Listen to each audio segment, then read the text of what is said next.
Something that I've noticed about some backslidden Christians and some that just walk away from the faith entirely is this.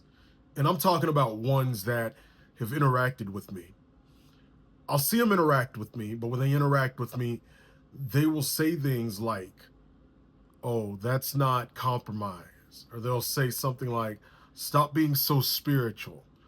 Or not everything is spiritual. Different things like that, to that effect. Don't be so heavenly minded that you're no earthly good. That is a huge one that I've heard them say, right?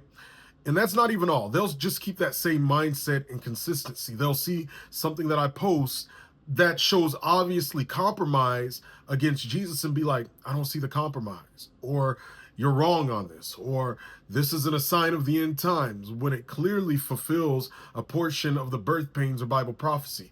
They will always make a carnal comment and they will be consistent with it. And then I'll sit back and observe. I'll notice 2-3 years down the line, they have fallen off.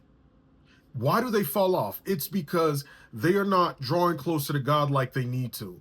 It shows in their comments. It shows in what they say at the beginning.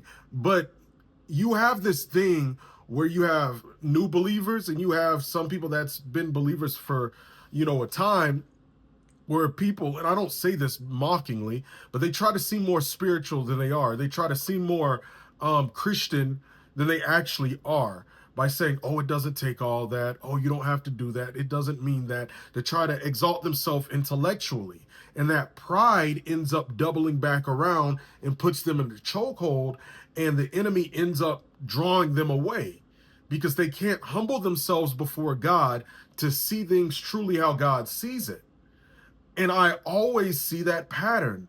I'm not saying that every single Christian that I've known that backslid has that pattern. However, if I do see that pattern, then there's a good chance that they have backslidden based on the ones that I've seen.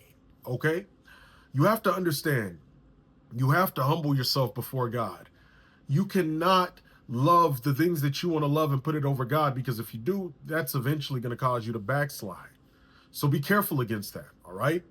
Don't allow the idolatry of being carnal to ruin your relationship with God, okay? And follow if you like Bible content like this, and click the link in my story or bio, because the deadline's days away, to join this month's class on evangelism, boldness for the gospel, how to counteract arguments from atheists, Muslims, as well as spiritual warfare with apologetics and more.